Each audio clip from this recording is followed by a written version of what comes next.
Have you noticed that some days you are unusually alert, clear-headed, and able to process information effortlessly, while other days you feel drained, foggy, and unable to focus?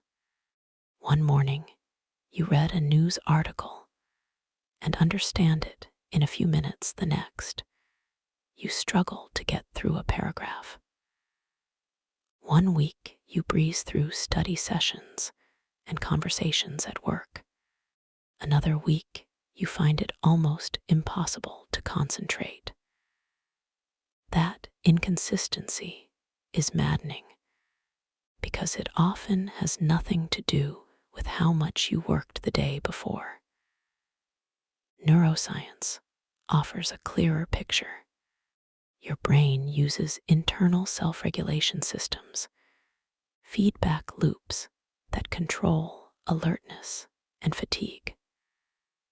When you're active thinking, solving problems, managing emotions, navigating social interactions, neurons fire, and a cascade of biochemical byproducts accumulates. That accumulation is not a sign of failure. It is a protective signal. As the day progresses, these substances build up in your brain and then trigger the brain's rest mechanisms, creating what we call sleep pressure. Ideally, those biochemical signals tell you to rest and allow sleep to wash the residues away.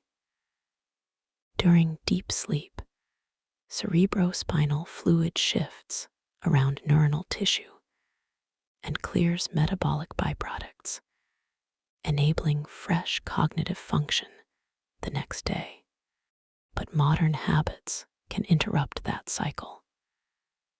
Two behaviors, in particular, excessive caffeine consumption and chronic overstimulation, commonly prevent the brain's self-regulation system from functioning as intended.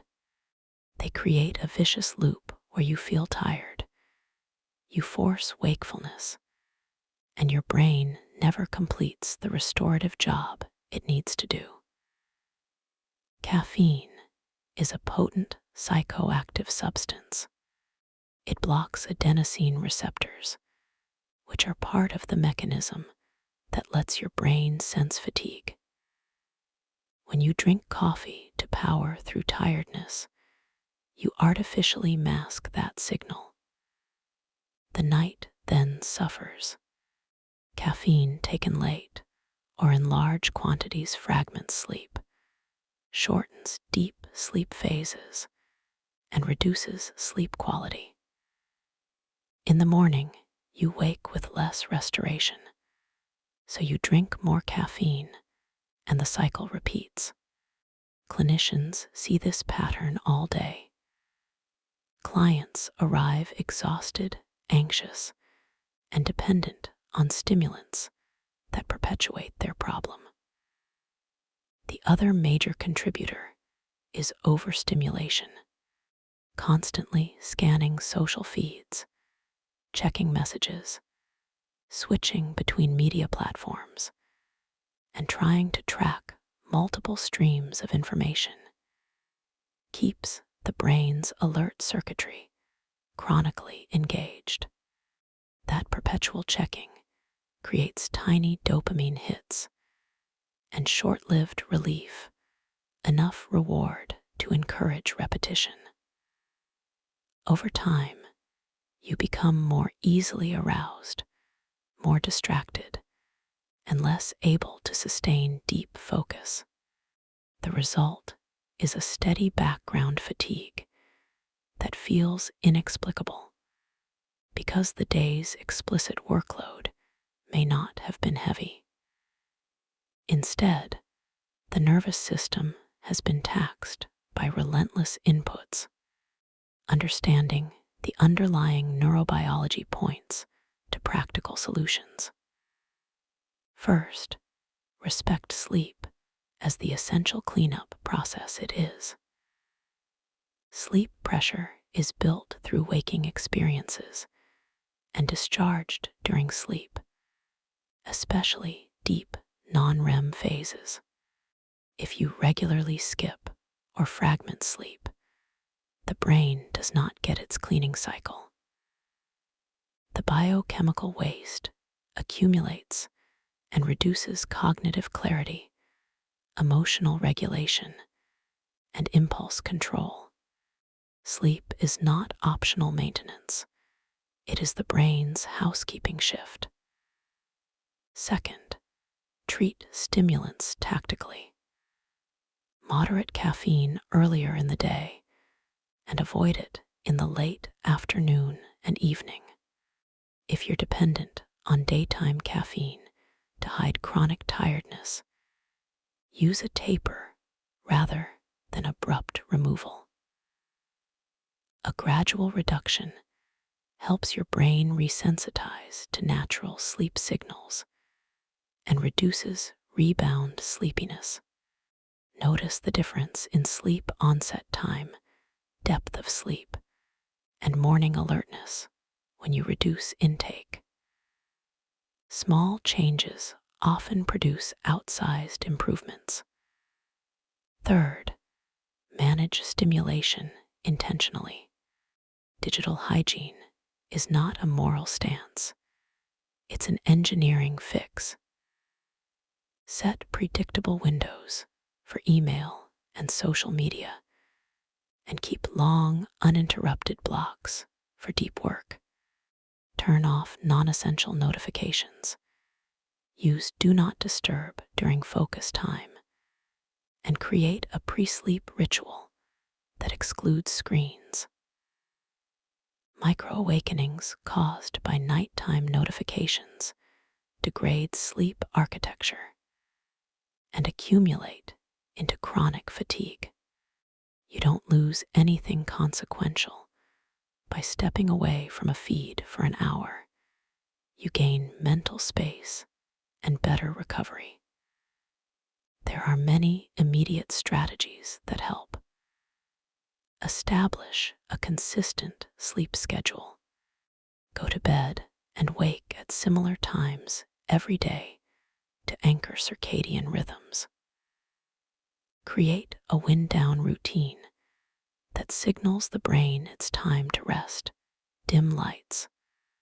Avoid intense cognitive tasks and substitute calming activities like reading or journaling. Keep your bedroom a phone-free sanctuary to reduce the chance of nocturnal disruptions. Hydration and diet also matter. Heavy late meals and alcohol disturb sleep, while consistent meal timing supports metabolic rhythms. Movement supports cognitive resilience. Regular physical activity, especially moderate aerobic exercise, improves sleep efficiency, emotional regulation, and stress tolerance. Even a short daily walk stimulates neural circuits that promote better mood and clearer thinking. Exercise does not need to be extreme. Consistency matters more than intensity for everyday cognitive benefits. Another practical habit is the daily check-in. Spend 5 minutes at the end of each day noting what drained you, what energized you, and how well you slept the night before. This simple record turns vague fatigue into a data set. Over weeks, patterns emerge. Certain apps, meetings, or interactions reliably sap energy. Once identified, these points of friction are easier to adjust. Data-driven self-observation turns reactive frustration into intentional change.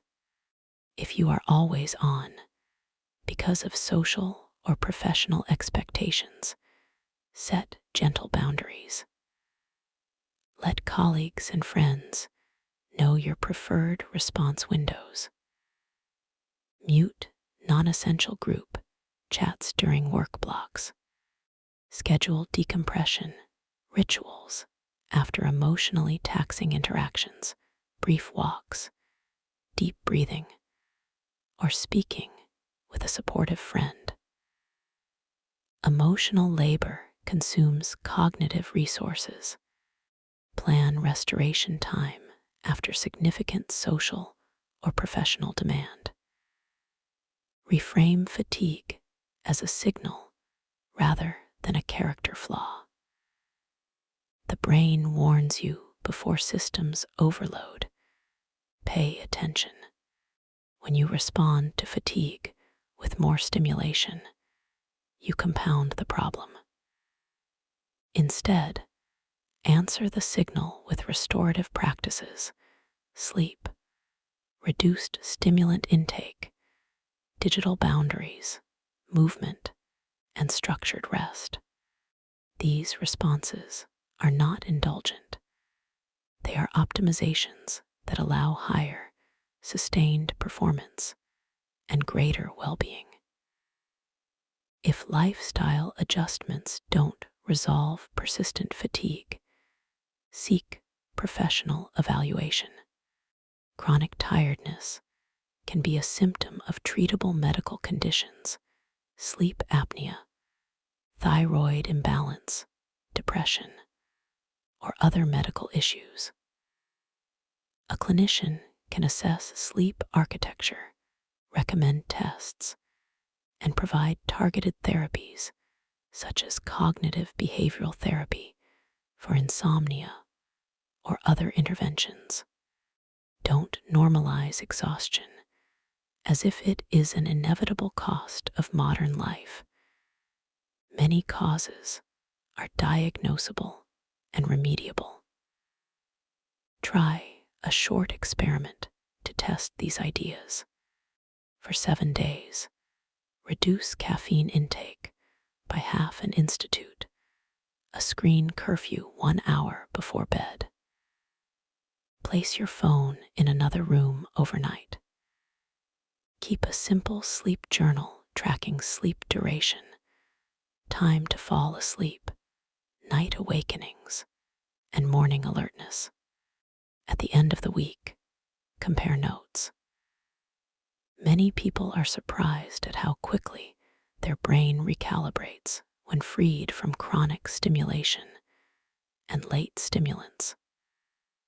Schedule 5-minute micro breaks hourly to stand, stretch, breathe, or look at distant objects, and reset your attention gently.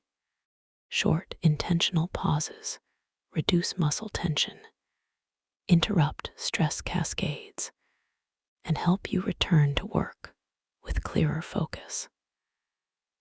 Batch similar tasks together to minimize context switching, answering email, doing administrative chores, and creative deep work.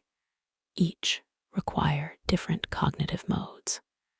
When you group like activities, you conserve mental energy and reduce the cost of shifting gears repeatedly. Treat technology as a tool, not a tyrant. Enable Do Not Disturb for focused work blocks and silence non-essential group chats.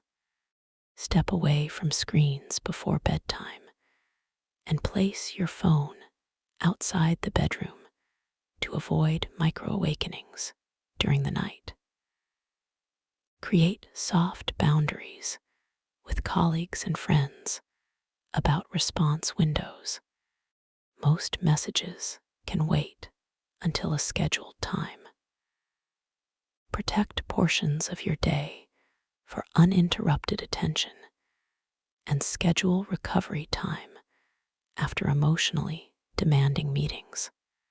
If emotional labor is part of your job, plan decompression, rituals afterwards, walk, journal, or speak with a trusted friend. Finally, if fatigue remains despite adjustments, Seek professional evaluation for sleep disorders, hormonal imbalances, or mood conditions. Treat persistent exhaustion like an engineering problem. Diagnose, reduce harmful inputs, optimize recovery cycles, and iterate. The brain is adaptive. Given clearer signals and kinder habits, it will reward you with steadier attention, sharper thinking, and more consistent energy. The payoff is real. Better learning, improved conversations, higher quality work, and more enjoyment of life. The cost is modest. Curiosity, small experiments, and the willingness to change a few daily habits